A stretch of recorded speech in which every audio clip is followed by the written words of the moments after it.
Hey everyone, I'm Mike Delpreti, and you're listening to Context, the podcast where I'm talking to industry leaders about the real estate tech space and the businesses and technologies changing it. My guest today is Jeremy Wacksman, CEO of Zillow. Hey, Jeremy. Hey, happy to be here. Yeah, awesome to have you in Boulder. And so, Jeremy, you just spoke to my class a little while ago and did a great presentation. So that was awesome. Yeah, super fun. Let me ask you this to start things off. So, how do you typically start your working day? My workday typically starts when I'm in Seattle, actually with walking the dog with my wife. So I have two teenage boys, and so they're out of the house early on the way to school.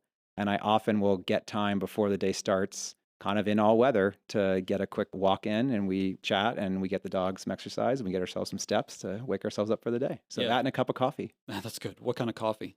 I'm a Seattleite, so Starbucks is the easiest, closest thing to get, and that's usually what's in our house. So. Yeah. Thinking about the walk and clearing your mind and stuff, what inspires you? What inspires me? Well, I guess we'll come around to Zillow, but I find what I get most passionate about is solving customer problems. And if I look at my career, it's been led by chasing and working at companies that are trying to innovate sort of on behalf of the customer and usually the consumer. That's really what motivates me. I was actually an engineer by training. I got my computer engineering degree to start. I thought I wanted to be a coder. I wasn't great at it. And what I fell in love with when I got my first job was really trying to figure out what to build. Mm, And trying to figure out what to build is like, well, what problem are you trying to solve? Like, what mhm. exists out there that needs to be made better? And that the engineering part of my brain was the problem solving part of my brain, but it was, applying to like the what. And I think that's kind of what motivates me in what I read, in companies we study, in business, and how we talk internally and lead teams. Like, I think that's sort of the common framework for me. Is there anything that you do outside of work that brings you inspiration that you bring back into your work? Ooh. Outside of work, I do like to unplug. Good for you. Finding activities that kind of force you to unplug. I'm a big skier. And when you're going down a mountain, you kind of have to be present on going down the mountain. And that's very, freeing and clarifying and clearing of the head. So I find that I'd like to find things that just force you to focus. I love that. I think there's two kind of hobbies, right? And that's one of them where you're forced to focus. I recently picked up glass blowing, Whoa. and it's the same thing. If you start thinking about work, it's a disaster I all can't over. imagine what the learning curve is like on glass blowing. That's It, got to it, be pretty steep. it's not too bad. It's Okay. not too bad. Okay. If you come to my house, you would see about 30 port glasses. Oh, wow. So that's where I'm at. I'm just doing the same thing over and over and over and over again to learn. And you can see how they kind of change over time. All functional, only a few of them beautiful. Okay. More becoming beautiful over time, I'm sure. Yeah, there's definitely a trend line there as well. In class, I didn't get the class was really engaged. So I didn't get this chance to ask you this question. So I'll ask you right now. You're the CEO of Zillow. Zillow's got 6,500, 7,000 employees. Like, what do you do? What does a typical week look like for you? How do you spend your time? The best way I can describe a CEO's job is to try and support others to make decisions. Mm, My job is to help my leadership team and their teams work through what their objectives are, work through what their teams are working on, which inevitably with humans involves conflict resolution, coordination tasks, collaboration, understanding, communication. And so that's, humans are messy as they interact. So we end up spending a lot of our time helping decisions get made, mm. helping teams that are working together resolve a conflict or accelerate an effort or unlock an insight. But it's really helping the leaders do that versus doing it yourself. Okay. In a typical week, is there one kind of most important thing that you do? No, actually. I think your job goes where it takes you. I Mm, think like water flowing, you kind of flow to the area of impact, and what part of the business you're spending more time on or what team you're spending more time with will vary based on the need at the time. So, and maybe that's part of what makes it really interesting for me. Back to the like, what motivates me is solving problems is there's always a new or different problem to solve. hmm There's always something to work on and a team that needs help, and I get to spend my time helping and I get to spend my time helping across the company. How do you help? Is it asking questions? Is it providing advice? What does help look like? Yeah, the best help is support. The best help is listening, understanding what the problem is, and then whether it's going and removing a roadblock, whether it's providing clarity if two teams had a different point of view. The best help is like resolving conflict and inevitably enabling people to go get their job done. Like that's the best help, but help sometimes can just be like clearing up a miscommunication or making sure team A knows what team B is doing or, Mm-hmm. so help can take a variety of forms. In class, you've talked about the importance of taking big swings. And part of that is not being afraid of failing. How do you encourage your teams to take big swings and not be afraid of messing up? It's hard because humans are wired to be scared of failing and they're wired to be fearful of change. Like we are creatures of habit. So we do as well as we can to celebrate failure through learning. Mm-hmm. You taught, root cause analyses, A/B tests. Any A/B test could be a failure. B failed if A succeeded. But you talk about them as what did we learn from that? How are we smarter today versus before because we did it? I think having that culture and understanding what you learned from something, and then just being very focused on the future forward. It like sort of doesn't matter how we got here. From here, we learned something. How do we improve from here? I think setting that culture and tone and then trying to celebrate learning, Mm. those are the things I think we at Zillow try and do. It is hard though, because I think it's, again, you're kind of pushing against human nature to do it. Is there a way to institutionalize those learnings? Like, how do you keep track of something you learned 7 years ago? Yeah. I mean, the cloud helps, but having a framework for how you evaluate things, I think helps. When we run product experiments, we have a ever maturing way our product and engineering teams and design teams work through trying something out or experimenting. And that system, building a system around it, is as important as building the culture around it. Mm. Interesting. How often do you talk to your customers? As often as we can. And we talk to our customers in a ton of ways, right? So there is surveys and research where you literally have buyers and sellers in a room or on the phone or on a Zoom or in a survey. But we also talk to our customers by reading data. And that happens at a large scale and all the time. So the biggest way we at Zillow try and summarize all that up is we really codify and personify our customers. And we actually name our personas alliteratively so that they are in the room all the time. And so one of the best ways is, yes, you collect the data, you collect the insights, but you also sort of have the buyer and the seller and the renter present in the room and you name them when you're talking Mm. as a way to make sure that you are thinking about them when you are building, when you're solving a problem, when you're evaluating data. Do you personally talk to customers? Yes. How often? Not as often as I'd like. I mean, that's the most fun thing. Both talking to the end consumer, but ultimately talking to our agents is Mm-hmm. some of the most fulfilling work because you get to hear what's working well for them, and then you also get to hear what's not working well. Yeah. And they're great at giving feedback. Right now, it's actually in a really great spot because fall is our conference season. So I'm actually on back to back to back weeks of talking to our partners across our agent teams, our broker teams, our rental folks. Like I've been to 4 or 5 in a row, so I've gotten to really marinate in learning what's going well, what's not going well. The rest of the year doesn't always get this surge. So I really like this time of year because I get to spend a ton of time with our partners and our customers. Can you share one bit of constructive feedback you've heard from folks that you're kind of sitting with? You're like, yeah, maybe we could do something about that. The big theme for this year, and this is where the constructive feedback comes in, is around helping them navigate all these changes. Mm. Helping agents. Helping Yeah. agents Yeah. navigate. Yeah. So we'll talk about agents specifically. We can talk about buyers and sellers too. But as you know, we're probably undergoing a larger amount of change in this industry now than I've ever seen in my 15 years here. Obviously, the macro environment is challenging, but the regulatory changes that came from the settlement and the business practice changes is big for the industry. And then generative AI is showing up and it's going to like rewire how all the software works. So like we have all three of these kind of forces of change happening at the same time. Mm-hmm. And that change is scary to people because they're not sure what's on the other side. And it's easy to wake up and read a headline that says AI is taking your job, or people are going to stop hiring buyer's agents, or everything's going to change. Like it's easy to wake up and get freaked out. And so the feedback we've gotten is basically help us, right? Mm. You're our software partner. We are, we say we do tech so you can do real estate. And that's been our mantra for a long time with our agent partners. But we're finding ourselves increasingly not just doing tech, but also doing advocacy, also doing pioneering on forms, which we never thought we'd do to help educate the customer. So we're finding our way into new spaces because the feedback we're getting is, we need help. This is a big, scary new world, and we're trying to figure out how to navigate it. Interesting. And then you also mentioned buyers and sellers. Are you hearing anything from them where you feel like Zillow could play a greater role?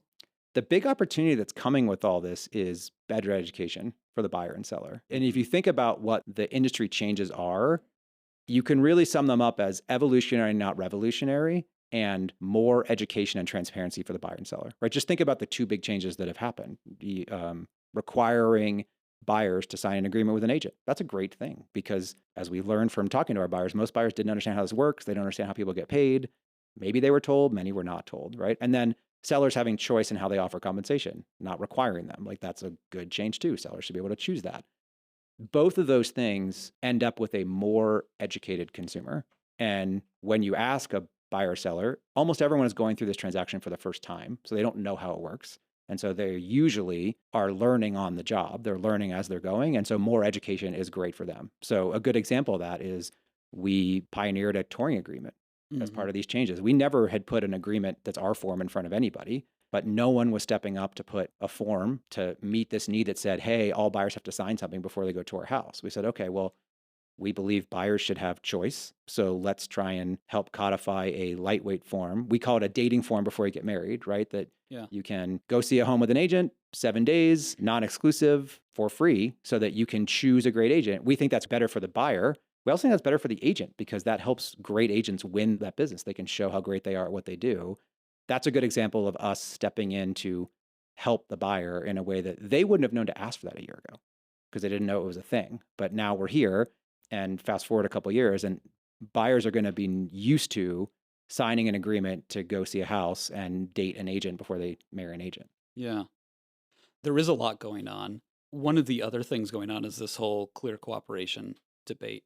And I want to avoid getting into it too much, but really what I'm asking is why do you think that's the debate right now? Like, why did this get, it's 2024, clear cooperation was brought up in March 2020. Like, why is that the thing that's happening right now? You know, I wish I knew. When this first started happening, we didn't expect this to be such a big issue because to us, it's so obvious that private listing networks are bad. They're bad for buyers, they're bad for sellers, and they're ultimately bad for agents, right? And so we looked at that and said, okay, the rules of clear cooperation largely ensure buyers, sellers, and agents can see all the inventory. And that's a good thing. And that's a wonderful thing that exists in this country that doesn't exist in any other market. If that goes away and private listing networks become more of the norm, well, buyers don't get to see all the inventory. That's not what buyers want. It's not good for consumers or buyers. Sellers also end up leaving money on the table, many of whom don't know that. And there's a bunch of studies that have come out that show that off MLS listings sell for less. People don't understand they're trading visibility for price. And then that's bad for agents because agents ultimately then their value props diminish. They can't be like, I can take you to see all the homes. I can take you to the homes I have. And consumers will end up paying more, right? You have to like pay for access to listings. None of that sounds really good. So we said, well, it's unequivocally bad. This probably won't be a big thing. And then somehow it became this big next Mm-hmm. cycle. Maybe it's because there's this everything's up in the air because of the settlement and what else could get litigated and just fear of uncertainty. But to us, you never do wrong by doing right by the consumer. Mm-hmm. And to us, transparency and access to all listings is right by the consumer. So we are hopeful that we come out of this with actually even stronger transparency and even stronger access for buyers and sellers and agents. But it definitely is a topic of the day. Yeah. Okay, let's shift to brand a little bit. So you were the chief marketing officer at Zillow Mhm. for a period of time. Brand question, and this is something I talk about in my class all the time, so I'm personally really interested in this. Zillow has a strong, trusted brand. And if you look at kind of the suite of products and services that Zillow offers now, some of them are brand extensions where there's Zillow's in the name. Some of them are kind of, powered by Zillow, and others like ShowingTime Plus, Loop are completely different brands. Yep. How do you think about brand extension versus challenger brands and kind of how far you can extend that Zillow brand? Well, the answer I give won't apply to every brand out there. But from Zillow's perspective, when you have a brand that is so beloved and trusted, you have the ability to extend that brand and make it mean more things and deliver more things for the customer. And that's what you're seeing us do. So, as you know, we've moved from an advertising business to a transaction business that requires us to offer more and different services. Mike asked us in class, like, how do we make the decision to put those new services under the Zillow brand versus create a new brand? Well, we asked the customer, again, back to talking to customers, and our buyers and sellers told us, yes, please offer financing. I would love to get financing information, help, and a mortgage from Zillow. Hmm. And so when you hear that, you hear you've earned the right with your brand trust to extend your brand. That's what you do. I think you see companies create new brands or separate brands when they don't have a brand that can extend into the new space.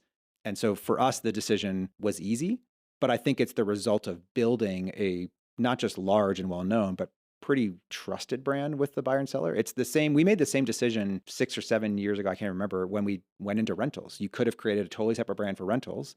But if you asked people coming to our site, they said, well, yeah, of course, Zillow should offer houses for rent the same way they offer houses for sale because it's the same experience. And I love that I can shop on Zillow. I want a one-stop shop. So we listened to the customer, but we made the brand decision based on what the customer told us they would want or would expect from us. And I think other companies and other brands that maybe have a different place in a category maybe make different decisions. And ideally, they're listening to their customer saying, oh, that brand can't be known for this new thing you want to do. You need to create something new for me. I mean, you got a ton of experience in that. Over the past 6 or 7 years, what's something you've learned from brand extensions that you kind of wish you knew 7 years ago? It's a good question. I think that it takes as much effort to imbue new meaning in a brand as it does to create a new brand. Mm. So we had the right, but just look at our awareness that Zillow does mortgages is still very low, even though awareness of Zillow is kind of pervasive across the country. So we still have to go build the awareness that we offer this new thing, even though the customer is willing to hear it. We have to go still tell them. Hmm. And so I don't know if that's something new I've learned, but it's like a good reminder that the work is there. And it's why product led brands, I think, always do so well because the customer experiences it as a product, as an offering first before you tell them about it. It's all like show, don't tell. If the product shows you, that lets the marketing then amplify. I think that's a lesson that marketers like we learn over and over and over again through experience. Yeah. All right. Do you think the value of an online lead has changed over time? Uh, I think what the customer expects to have happen has changed. The And that consumer. the consumer, yes, Yeah. sorry, the buyer and seller. We Mm. talk a lot about how consumer expectations are constantly evolving. They're constantly changing. Like an innovation today becomes a table stakes very quickly, right? Think about the mobile phone and everything being an app went from novel to expected. Think about services like Uber, or is like, wait, I'm going to get in a stranger's car, and then like less than a decade later, you're putting your kids in an Uber without you, right? Like the expectation changes. So maybe reaching out to professionals on a marketplace 10 years ago might have been, oh, I'm just meeting a company. Well, now they expect the brand to know what they wanted, help them get it, and they expect the services to really deliver for them. That's a big part of why we made this big strategy shift from an advertising company to a transaction company. And if you go look at what are the actions a customer takes on Zillow, well, they're increasingly book a tour the way you'd actually book a restaurant on Open Table, not just reach out and try and schedule a tour, like actually just book it, understand what I can afford, not just like, oh, I need to go offline and fill out a diary of information to even understand if I qualify. Can I just fill out some information and get a real sense of my budget? And we've pioneered products around that. That's what a lead quote becomes. It's can you help me with those starter experiences in the transaction and the category I'm in? And I think you see that in kind of a lot of marketplaces. You see a lot of marketplaces move from just an inquiry to help me get more of the job done. So related to online leads, some of the research I've done recently around secret shopping, I think you mentioned it in class, right? Roughly kind of 50% of leads are not responded to. Yeah. And, let me assume that that rate is better for Zillow leads and leads to Premier Agents and Flex. Is that correct? I don't have the math, but I have to imagine it is just because we take a lot of steps to make sure the customer gets an answer. In Yeah. fact, we provide services to make sure that we connect that customer with an agent who will talk to them to make sure that customer gets an answer. How have you made that number better? Like, why is, if I go to Zillow and I fill out a form, why am I more likely to hear back from somebody Yeah. than if I just went to a brokerage website? Yeah, I mean, if you go back to like what motivates me, and I think what motivates us as a company, it's solving the problem. Like you ask yourself, why isn't it happening? You look at the stack of reasons why it's not happening, and you attack those with product and services and incentives. And that looks like one, making sure the customer who made the inquiry meant to do it. So we validate that. That looks like making sure we get those customers to agents who want them, right? People who are the right agent for them. Make sure those agents are available. Mm. Right? Are they going to teams that have staff that can take the call at that moment versus someone who might be at their kid's soccer game and can't take the call right now? And how do we solve? So you got to build software and systems to do all those things. And that's what we've done. We've built a lot of technology and a lot of operations to make the marriage between a buyer or a seller and the agent more fruitful and happen more often. Because a bunch of the reasons why it doesn't happen, sometimes it's, the agent was busy or lost it or cherry picked, but oftentimes it's like they were on the phone, they were doing something else, they didn't have a staff, they didn't have a system in place, they missed. It's a misconnection, right? So you can build software to solve all those things. And that's, I think, why. Again, it all comes back to what's the buyer trying to do, what's the seller trying to do, and then how can we use technology to help make that happen more often. What do you think's more important for the lead? Time to reply or getting them in touch with the best person possible for what they're looking for? I think the most important thing is understanding what the buyer or seller wants and trying to deliver that. And the reason I say that versus the timeliness or the responsiveness is because different questions need different things, right? So just take real-time touring. So many of your listeners may not know, like we have pioneered, powered by Showing Time, a way for a buyer who wants to book a tour. We say the way you'd book a restaurant on Open Table. So it's not schedule a tour. It's not a lead. It's not, let me go get an agent to go talk to the other agent, to go talk to the seller to figure out when I can see the house. And it's a big game of telephone. It's literally, I'm going to go see the house tomorrow at 10. And Zillow's going to help me get an agent who's going to meet me at the house at 10 and we're going to tour. And that's how I'm going to meet the agent because that's what I want to go do. That's a very different air quote lead than someone who's like, I have a question about this house. So you have to build a very different product and experience, and responsiveness to that customer is not like, can the agent get on the phone fast enough? Right, right. Does Showing Time have the availability for that tour? Did the marriage happen? And by the way, agents love that because they're meeting a high intent customer, but it's just a very different product flow than I have a question. Yeah. So you have to build the right tool for the right customer desire. Okay. So in the world of real estate, is there an opinion you hold that not many people agree with? I don't know if there's an opinion I hold. I would say maybe a misconception that we deal with is I think there's still a misconception that Zillow is not for agents, which is kind of confounding to us in this day and age, but we still get it. We still get, oh, Zillow's competing with me. Mm-hmm. And you just look at A, our business and how we make money and how we share in revenue growth with our agent partners, but B, also everything we build, right? I mean, not just we've talked about Flex and our Zillow customers, but we've spent billions of dollars over the last decade buying, acquiring, building, and developing software for agents. Whether those agents work with Zillow customers or don't, they work with our competitors' leads or their sphere. It's just all software to digitize the transaction. So we are here to power the industry. And the reason we're here to power the industry is the only way to get the consumer the one-stop shop, right? The integrated transaction on your phone from dreaming all the way to signing the documents is if the agent has great software and tools on the backside that they can interact with those customers and delight them. So that's the why we do it. But it's just fascinating to me that 20 years in almost, we still get this, well, but you're here to compete with me. It's like, no, we're here to help you. We're here to make you better at your job because that's the only way we can get more transactions done. Right. So as CEO, I assume part of your job is thinking about resource allocation. Mhm. Zillow's doing a lot of different things right now, from the traditional lead gen and everything we've talked about, to home loans, to rentals and everything else. How do you think about focus to make sure you don't get stretched too thin?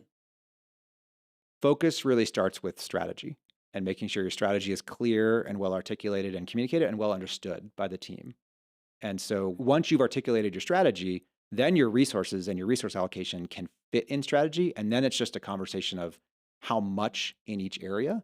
And those are more manageable problems for the teams, and they're more easily distributed to the teams to make those decisions, right? So for us, we think about our company as rentals, our for sale business, and our agent software business. And those things are fairly complementary. And there's a lot of coordination to build this integrated transaction. But we can think about resource allocation, roadmaps, prioritization in those areas of strategy. And you'll see exactly what I just said on a strategy stack slide that walks around the halls of Zillow that drives our planning, that drives our prioritization. So, it all comes from being clear on what you're trying to do. And then it's just about how much of that are you doing at any given time. Hmm. If I wrote you a check for $250 million and said, here, invest this in your business, is there a part of it you'd invested in today? I mean, I would do more of what we're doing. Yeah. I mean, I think we are really pleased with the progress we've made over the last couple of years. We've made great progress growing our rentals business, growing our integrated transaction, our for sale business, and we're growing agent software and tools. We have a long way to go. And you can look at that a couple ways. You can look at that in terms of like number of transactions we participate in, right? It's still in the single digits. Mm-hmm. We have 60, 70% audience share And yet we still only end up helping, sub 10% of customers actually get a transaction done through one of our agents, through a mortgage, through some way you want to count transaction participation. That's growing, and we have a lot of growth and excitement ahead, but we got a long way to go. So I think more money would be trying to make progress on that faster. Would it be more on the product development front or the marketing front? We kind of think about those investments separately, honestly. We have a very, very healthy fixed cost investment in those initiatives. And I don't know that more goes faster there. And oftentimes, like more people in the room, you end up slowing down. It is really about making the right decisions and coordinating. There's always more things we could build, but the long pull in getting to where we want to go is actually more making sure the software works for the customer and for the agent, and making sure we're enrolling enough great agents to help scale the strategy. Like that is actually the long pull, is our scale and development of our agent partners, our loan officers, and our tools for all of them, as much as the customer stuff. I think advertising for us, you actually hear Jeremy Hoffman, our CFO, talk about it to our investors. We treat it as a discrete investment because it is an amplification. Because we're such a product first company, we build this brand and create this engagement with customers on the backs of great product. And product is the best way to not just create awareness, but maintain preference and likability of your brand. And then we use advertising as a tool to amplify that, right? Mm. It's a great tool to solve a problem. Like, people don't know we do mortgages. Okay, great. In our enhanced markets, we can start to teach them on the site, but also offsite, that we do mortgages. It's a great tool to say, oh, we under index in multifamily apartment seekers because we have such a dominant brand in the single family space, or a predominant brand in the single family space. It's a tool you can use there. So it's a tool you can use selectively, but it's always used to amplify your business or amplify your product efforts. That's kind of why we think about it discreetly. Yeah, okay. That makes sense. As Zillow's CEO, what do you hope that your legacy will be? Ooh, hard to think about legacy 60 days into the job. My goal, both for now and into next year and really into the years to come, is to get this housing super app into more and more hands, to get it more fully functional, to really get to what the buyer and seller want. We talked about this in your class. One of my favorite stats is that, not favorite, one of the most stark stats from our research is that so many people cry during the process of buying and selling a house. And when you are a company that is trying to solve consumer problems in your category, and you hear that people cry trying to do the transaction in your category, that's what you want to solve. The solution to that problem is a one-stop shop from start to finish, where you can do it all on your phone, and you can do it all on your phone with great professionals, and you win more often, and it's delightful and in your control and transparent. We are a long way from getting it done end to end. We've made great progress, but we got a long way to go. So my goal is to get us to that end of that rainbow of a housing super app that you can actually buy and sell a home, and it can feel more like these modern digital services we feel in all the other categories. If we do that, we'll obviously help a lot more people along the way. We'll grow the business, so that will take care of itself. But we'll have actually changed how you buy and sell real estate, which is really what our goal is. What I'm hearing is you want less people to cry through the transaction, Yeah. which is a noble goal for sure. Just kind of wrapping up with this. I don't know if you listen to my podcast or kind of read some of my research. Do you? I do. All right. Is there anything out of that that you find kind of, past guests or anything I've written about especially compelling, or something you either violently disagree with or think I should take another look at? I don't think violently disagree with anything. The one thing that sticks out to me, and I think it's changing, it's also because it was new, but mortgage to us is not a standalone thing. And I think you've written about Zillow Home Loans, and it's a revenue line, but the reason we're doing mortgage is it's a part of that integrated transaction. Everything I just talked about around our big vision and our goals, you cannot build an integrated transaction without financing. It's like one of the two most primary things. You need a great agent and you need financing, amongst a bunch of other things. So when we think about building mortgage, it's about delivering that. And that's how we think about investments. Back to your question on investments, we are trying to build the consumer experience as an integrated thing, not as a standalone thing. So you'll hear us talk more about that, but I would say, like, as you learn more about and study us more with mortgage, thinking about it as part of our integrated for sale business as much as a mortgage revenue line. So, how do I know if mortgage is working? Well, you'll see it in purchase mortgage growth. Okay. You'll see it in Zillow customer awareness and use and preference of mortgage. But I think you'll also see it increasingly in the consumer experience. You'll see, fast forward some period of time, you'll see an integrated messaging experience between the buyer, the loan officer, their real estate agent, all the documents need to get collected. You'll see intelligence between getting your loan and making the offer. Like that's the real problem to solve. But I won't see any of that. How do I see it? Well, you'll see it in outputs. I mean, we'll provide that as part of metrics and outputs. Okay. So Yeah, no, that's great. And then if I wanted to know if Zillow is able to do that, in a financially healthy way, right? Mortgage is a hard business. Yeah. It costs a lot. Traditionally, it costs a lot to originate a loan. How do I look at that? Because it all just kind of rolls up. Does it just roll up and is that it? yeah, I mean, I think ultimately you want to look at total company profitability. And we've talked a lot about how our goal is to become net income profitable as we scale our transactions across what we think is a proper fixed cost base. And that's where you'll ultimately see it. And again, it goes back to the strategy because the goal is grow our transaction share and participation through a combination of delivering the customer what they want through agents, through mortgage, increasingly through other services over time. So that's where you'll see it. I think you're right. And part of why I bring that up is mortgage as a standalone business, I think is a tough business. I think Right. it's the customer acquisition cost of a standalone originator is really tough. Trying to build a brand that you trust to start the mortgage process, getting that integrated into the agent and into the transaction is really expensive for a lot of standalone mortgage companies. Those are all the reasons that we think mortgage is such a really important thing for us to do because we don't have as many of those challenges. We can think about acquiring the customer once and providing them as an integrated transaction. We can think about making sure the customer can choose, do they want to start with shopping for a home or with financing and ultimately end up in the same place having to get both things. So we think about it integrated, and I think that's increasingly how you'll see it. Okay, great. Well, I'll keep my eyes open. We'll keep talking Great. about it. I'm Okay. excited. So that's it for time. Any closing thoughts? No, I'm really excited to be here. It was fun to spend time with your class and talk about the future. I think my parting thoughts would be, we got a long way to go. Really excited about the progress we've made, but we're really just getting started. Cool. Well, it was great spending time with you, and thanks again for coming out. Yeah, thanks for having me. I'm Mike Del Prete. You've been listening to Context. For more of my research that Jeremy doesn't violently disagree with, you can go to my website at mikedp.com. All right, thanks.